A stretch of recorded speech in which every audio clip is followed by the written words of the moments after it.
ఇప్పుడు ఈ స్టేజ్ మీద మిమ్మల్ని చూస్తుంటే ఆ మధ్యన ఓ స్టేజ్ మీద బండ్ల గణేష్ మీ గురించి మంచిగానే మాట్లాడుతున్నా కొంచెం లాస్ట్ మినిట్లో వచ్చి క్రెడిట్ తీసుకుంటారు అనేది మళ్ళీ గుర్తుకొస్తుంది. మీరు ఆ మాటలకి బాగా ఫీల్ అయ్యారని ఇన్సైడ్ వర్గాలు పోగట్ట మీరు ఎంతవరకు వీరే ఉంటారు? నేను ఈ సమాధానం చెప్పడానికి నాకు స్థాయి ఉంది, చెప్పట్లేదు. అరవింద్ గారు సార్ ఇందాక చాలామంది సార్ వాళ్ళందరూ ఏంటంటే వాళ్ళందరూ మాకు ఏంటంటే నేబర్స్ లాంటి వాళ్ళు. రోజు పొద్దున్నే కనపడుతూ ఉంటారు, పొద్దున్న సాయంత్రం ఆఫీస్కి వెళ్ళేటప్పుడు. మీరేంటంటే గెస్ట్ ఎప్పుడో కానీ రారు, పైగా దూరం చుట్టూ అనమాట, అది గమ్మున దొరకరు. చెప్పండి. సీట్లన్నీ వేసారు, నేను సెంటర్ సీట్ తీసుకున్నాను. సార్ అది గీతార్ట్స్ అంటే 50 years లెగసీ. ఎన్నో మీరు అన్నారు ఇందాక 1.5 నుంచి 3.5 అంటే కోట్లు సంపాదించారని చెప్పారు కాబట్టి ఇంకా కొత్తగా చెప్పడానికి ఏం లేదు. అలాంటి గీతార్ట్స్ ఎందుకు సేఫ్ గేమ్ ప్లే చేస్తున్నారు ఈ మధ్యకాలంలో? ఎందుకంటే మీ నెక్స్ట్ తరం జూనియర్స్ అందరూ యాక్టివ్గా సినిమాలు చేస్తున్నారు. అరవింద్ గారు ఎక్కువగా ప్రజెన్స్లోనే ఉంటున్నారు. రిస్క్ తీసుకోవడం అంటే ఇప్పుడు కూడా చాలా యాక్టివ్గా ఉంటారు, బట్ రిస్క్ తీసుకోవడానికి ఇప్పటికి అరవింద్ గారు భయపడుతున్నారా? అంటే మీరు రిస్క్ని నిర్వచించండి సార్. అది మీరు నిర్వచిస్తేనే కరెక్ట్గా ఉంటుంది. నేను ఇది రిస్క్ కింద ఫీల్ అవుతున్నాను.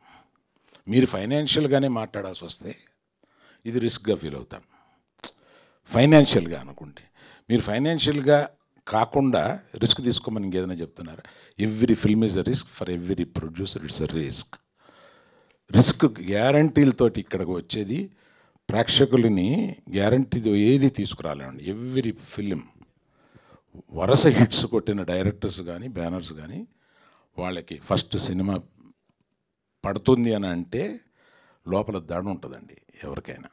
సో రిస్క్కి నిర్వచనం వేరువేరుగా ఉంటుంది. అంటే మీరు స్ట్రైట్గా 400, 500, 600 కోట్లు పెట్టి మీరు ఎందుకు సినిమా తీయటం లేదు అనే ప్రశ్న ఉంటే అది స్ట్రైట్గా అడగండి. సరే చెప్పండి సార్, అలాగే చెప్పండి. మళ్ళీ మీకు కాదు, ఇంకోళ్ళకి ఇద్దాం. లేదు చెప్పండి, చెప్పాకనే వేరే వాళ్ళకి ఇస్తా బైక్.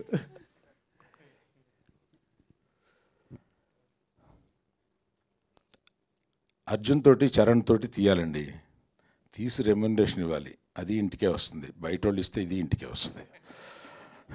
నాది నేను ఇచ్చుకోవడం కన్నా బయట వాళ్ళు తీసుకుని బయట వాళ్ళు డబ్బులు కలెక్ట్ చేస్తే బాగుంటుంది అనుకుంటున్నారు. Right sir, thank you. Aravind గారు, మీరు ప్రమోషన్లో ఉన్నారంటే ఏదో రకంగా దాన్ని వైరల్ చేస్తారు. కాకపోతే ఒకటి మాత్రం మిస్ అవుతున్నాము, ఈ ప్రమోషన్స్లో ఎక్కడా కూడా మీ డ్యాన్స్ చూడలేకపోయాం మేము. రష్మిక ఉంటే చేసేవాడిని. అయితే మీ బ్యానర్లో నెక్స్ట్ అల్లు అర్జున్ గారిది సరైనోడు 2 అని చెప్పేసి ఒక వార్త హల్చల్ చేసింది. సో ఇందాక ఇప్పుడు మీరు అన్నారు కదా బయట వాళ్ళతో చేయాలనుకుంటున్నానని చెప్పి, బట్ ఆ సినిమా మాత్రం ఖచ్చితంగా గీతార్ట్స్లోనే జరిగే అవకాశం ఏమైనా ఉందా? ఆ సినిమా అంటూ తీస్తే గీతార్ట్స్లోనే జరిగే అవకాశం ఉందండి. రాహుల్ గారు బేసిక్గా ఒక కొత్త డిఫరెంట్ పాయింట్ టచ్ చేసినప్పుడు రిలీజ్ తర్వాత అప్రిషియేషన్ అనేది వస్తుంది డైరెక్టర్ కానీ మేకర్స్ కానీ. లైక్ ఈ సినిమా గురించి మీరు అన్నట్టు కొంతమంది చూశారు, ఇండస్ట్రీలో కూడా మాట్లాడుకుంటున్నారు, ఏదో డిఫరెంట్ పాయింట్ టచ్ చేశాడు, చాలా బాగుంది, క్లైమాక్స్ చాలా బాగుందని. సో అప్రిషియేషన్ వస్తుంది, రిలీజ్కి ముందే మీకు వచ్చేసింది. సో ఎలా ఫీల్ అవుతున్నారా ఆ పాయింట్ గురించి? ఇదంతా ఇప్పుడు రిలీజ్కి ముందే ఇంతమంది మాట్లాడడం, ఇండస్ట్రీలో కూడా మాట్లాడుకోవడం. అంతే నిజంగా. అంటే ఒకటేనండి, మా ప్రొడ్యూసర్సు అది ఫస్ట్ డేనో, సెకండ్ డేనో, థర్డ్ డేనో ఏదో ఒక రోజు నాకు ఫోన్ చేసి ప్రాఫిట్లో ఉన్నామని చెప్పేంత వరకు టెన్షన్ అయితే పోదండి. That is the most important thing. నమ్మి డబ్బులు పెట్టిన ప్రొడ్యూసర్స్కి డబ్బులు తిరిగి రావాలి. సో అప్పటి వరకు ఖచ్చితంగా టెన్షన్ ఉంటుంది. అండ్ అంతకన్నా జనాల దాకా ఇంకా వెళ్ళలేదు కదా. సో జనాల దాకా వెళ్ళేటప్పుడు వాళ్ళ రియాక్షన్ ఏముంటుంది, వాళ్ళు ఎలా రిసీవ్ చేసుకుంటారనే టెన్షన్ అయితే ఎప్పుడు ఉంటుందండి. So waiting for the release. But ఒక తృప్తి కూడా ఉంది. అరవింద్ గారు చెప్పినట్టు audience centric approach to film making అని ఉన్నప్పుడు మన చేతుల్లో అసలు ఏమీ ఉండదు. ఆ ఫ్రైడే రోజే మనకు తెలుస్తుంది. ఎందుకంటే వాళ్ళకి నచ్చాలని పాయింట్తో మాత్రమే సినిమా తీసాం. బట్ ఇక్కడ story centric approach to film making కూడా ఉంది. సో ఒక చిన్న సాటిస్ఫాక్షన్ అయితే ఉంది. ఏంటంటే రష్మిక నేను కూడా అదే మాట్లాడుకున్నాం. Somewhere we really hope that people love the film, they give us love and appreciation. More than that ఈ సినిమా గురించి వాళ్ళు డిస్కస్ చేస్తారు, డిబేట్ చేస్తారని కోరుకుంటున్నాం. బట్ అరే ఈ స్టోరీ చెప్పాలనుకున్నాం, ఇది తీసేసాం, ఇంకా ఇప్పుడు బయటికి వెళ్తుంది అనే సాటిస్ఫాక్షన్ కూడా ఉంది. సో యూజువలీ సినిమాలంటే ఆ తృప్తి కూడా ఉండదు, టెన్షన్ ఒకటే ఉంటుంది. ఇక్కడ ఆ తృప్తి ఉంది, బట్ అఫ్ కోర్స్ టెన్షన్ కూడా ఉందండి. మీరు తీసిన చీలాసో నాకు చాలా ఇష్టం. Thank you. You know that. All the very best అండి. Looking forward. Thank you bro, thank you so much.